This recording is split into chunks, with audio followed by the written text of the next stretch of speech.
What's going on, guys? Today is going to be a good day. So we got a lot of cool stuff going on, and the 240, as you can tell from the title, be running today, or at least it should be. I started it already, so I know it's going to start again.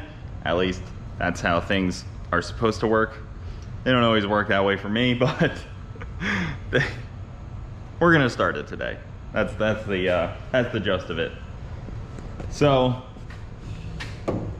got her figured out, and I'll explain my situation in a minute. You can see I pulled the harness all the way back through the firewall here just to look at everything and, you know, make sure everything was good.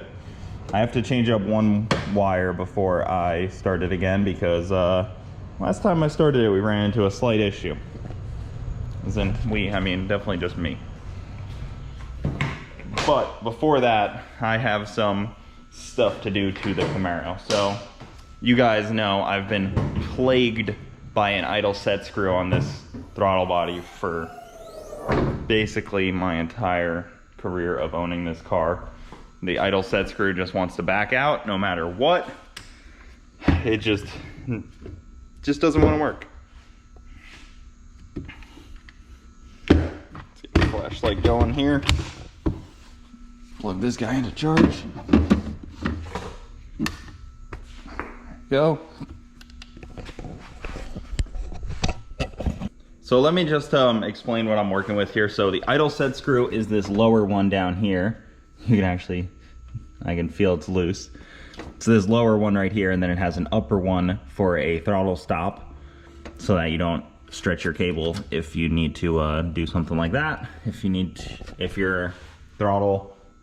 If your gas pedal doesn't have a stop on it, you can just use it on the throttle body, but my gas pedal has a stop, so I don't have to worry about that. So a lot of you guys also said to Loctite it. I really don't want to Loctite it because it is an idle set screw, and I may have to tweak it now and then, just as the car progresses. Of course, I could use like a green or a blue Loctite and change it, but I'd really like to try not to Loctite it. So my plan is here to change from this is what it is right now. It has a very small little Allen hole right there, Allen key hole, and I'm gonna switch to this, which is a nice longer one. I got like a couple different lengths that I'm gonna try, like 3 different lengths, see which one kind of works the best, and then I'm gonna use 2 nuts on it to try to lock it in place against the throttle body. And I even got like these star washers too. Try to play around, see if I can get a way where it's nice and tight, easy to adjust if I have to. And then I even went out and got 2 7mm Craftsman wrenches because no adjustable can get into that spot. It's too tight. So you really just need a wrench, and most wrench sets don't have 7mm apparently. Pretty uncommon size, but this is all Australian stuff on a Japanese engine, so it's all metric. But I'm gonna try this guy, probably try the medium-sized guy. I don't really need it that long. Maybe even the small one will work, but that should make it a little easier. I can get to it easier, and it's just a nicer look altogether and cleaner. I mean, this is cleaner, but if it keeps backing out, this is definitely the best move, and it has a collar here, so these can't back out past the set screw, so that's nice. So I'm gonna swap that out, and hopefully this should fix it. All right, so that should fix it. You can see there, it's kind of like a double nut on the end, and then the Allen bolt going through it, so that should solve my issues. I just tighten up the 2 nuts kind of reverse of each other, and they tighten down. That should work. I've used this trick a couple times using 2 nuts as like a lock washer, as a locking style nut. That should do it. That makes it extra long. Super easy to get an Allen key onto there, and then I'll just bring the 7mm now with me. So that should be good. Tighten it up. I still have to set idle, so not fully tight yet, but once I set idle, then I'll know. And I'm gonna put a backup up here so that I always have another one on the car. Just, you know, because this is just an empty hole anyways, I might as well just fill it with a second one. So I'm gonna make a little second one here. I have 2 nuts and couple more bolts. I'm gonna put these in the toolbox as well, keep some stuff with me, but that should be good. So the idle set screw problem should be solved there. All right, now that the idle set screw is successfully, probably good. I don't know yet, I haven't tested, but should be good now, at least for a couple passes. I figured I would explain the 240 dilemma. So as you can see here, the harness used to go through the firewall right here. I decided to pull it out, drape it over the dashboard, I guess you'd call it, of the firewall instead of through the firewall, and then into the ECU so I could really see what the wires were kind of doing here instead of kind of just guessing as it went through the firewall. So I was able to delume it completely. Loom is right here, so I'm gonna have to relume that, but not a big deal. But then I found, as I was doing that, I found these 3 wires right here in this loom. So you Holly guys would know these 3 wires right here that I had extended a long time ago. You can kind of see the painter's tape. I don't know when I did that. That was a long time ago, like 2 years ago I did that probably, so completely forgot. And then this green wire is the fuel pump trigger, which I don't use. I use fuel pump on a switch up there, just like the Camaro. And then the blue wire is a tach sensor, a tach reading. So if you want to have like a secondary external tachometer or something like that. But then this red wire right here, this little guy that was hidden behind this loom, that needs to go to 12 volts to power the relay that allows fuel and spark. So without that relay, obviously the 2 problems we would have are no fuel and no spark. And then I traced it to the end here and I realized, oh, look at that, it was never plugged in. So I put it to this bus bar over here. Real quickly, I just, crimped a little eyelet on there, screwed it on there. It took me maybe 2 seconds once I found it out. And then cranked her up and it started right up, basically instantly. Guys, I spent like 48 hours of my life troubleshooting this, and it was so simple.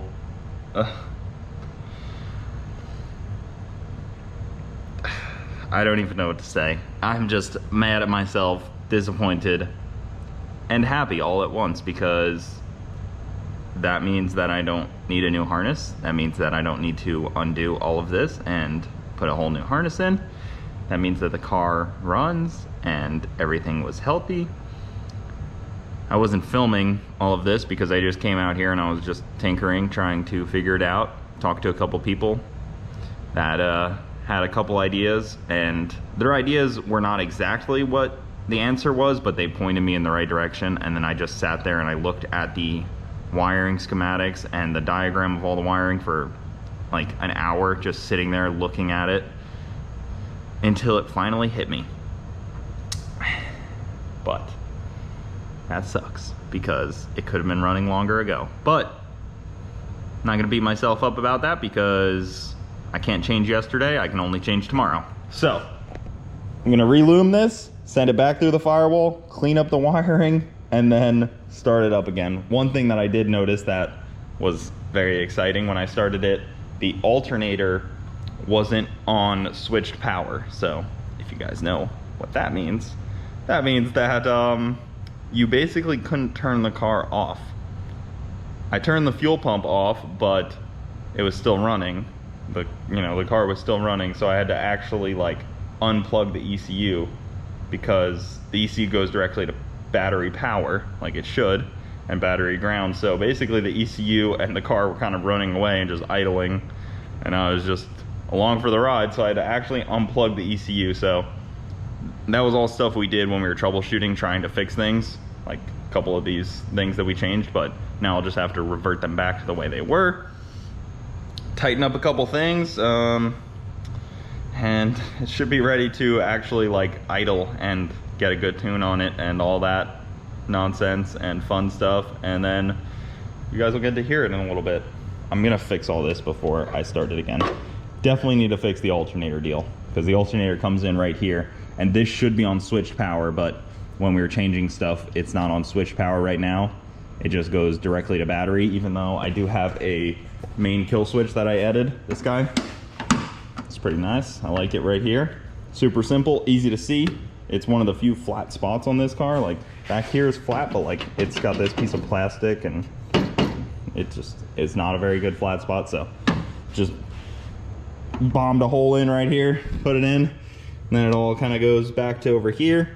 This is for, you know, main power, goes up to the car. Just trying to make it nice. New battery terminals and stuff. So car's coming along. Just need a few more things. There's a couple things I need a second set of hands for. The steering column is one of them, and then I need glass. But other than that, it's now very far along. The cooling system is done, the oiling system is done, the power steering system's good, everything like that. It's got a throttle cable, the gas works. Really, my brakes, the clutch, the steering column, glass, that's pretty much the gist of it. And then new tires, desperately. All right, time to fix this thing. So mad at myself. I feel like such an idiot, but hey, like I said, I bet you it won't happen again. Gotta learn your lesson. Also, am I alone here, or is 7mm just a really weird size to have? Like, I have a whole drawer full of wrenches that are like multiple kits of wrenches that you buy from, you know, Pittsburgh. And I just don't, I've never owned a 7mm wrench. I don't understand it. Dude, is it just that uncommon? I'm not a full-time mechanic, as you guys know, but I have a lot of wrenches, and I've never had to use a 7mm until this one spot. And I still don't think there's any other spot on this car that uses a 7. It's weird. Comment and let me know if 7 is just really uncommon. All right, just reloomed the harness here. Looks good. A lot of electrical tape every couple inches, because this harness kind of like, it's a little too big of a loom, so it kind of like awkwardly sits over it like that and makes like these weird knuckles, whatever you want to call those. And I just have to send it back through the firewall, and then power, ground, power. That's it, and then we can start it up. So it's starting to get late. It's like 11 o'clock. I had to take a few hours off because the AC in my house broke, so I've been dealing with that, and that's fun. Thankfully I have 2 AC units. One of them broke, the other one's fine. The AC in the garage is great, so I guess I could sleep in here if I had to. But the wiring is really coming along. It may look like a mess to a lot of people, but thankfully I did it all, so I know which is which. There is only a couple wires left to do. I am just figuring out how the brake lights are gonna go. These are the 2 wires for the brake lights, the high and low. I'm not gonna do reverse lights or anything. I don't feel a need for that. These lights are so tinted anyways that I don't think reverse lights would go very far. But it all works pretty well, you know. You turn on the main power there, and then this is a secondary interior kill switch, so that will kill the ECU and kill all power to the front of the car and the screen, fuel pump, all that kind of stuff. So it'll kill that power, and then there you go, you turn it on again and you're good to go. So you can cycle the key on the ignition like that, and a couple other things. So all right, got Bronte out here for the first official on-camera startup. Let's hope it starts up. Don't embarrass me, 240. That sucks. Yeah. Good job, Bray. But let's give it a try. I have it on the charger because last night while I was working on the wiring, I ended up killing the battery. Thing will ever start. Where do you want me to stand? Probably like right there. Is it all the way in the back? What? To start it? No. Oh. Just making sure the power was on. Oh. Got my screwdriver so I can set the idle. Cool. My handy dandy screwdriver. Power on. Fuel pump on. Let's see.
it's like good thing you opened that door, and I feel like. Oh yeah, I knew that it was gonna be bad. Whew. Oh my god. Air fuel ratios are crazy right now. They're all over the place because it needs to be tuned.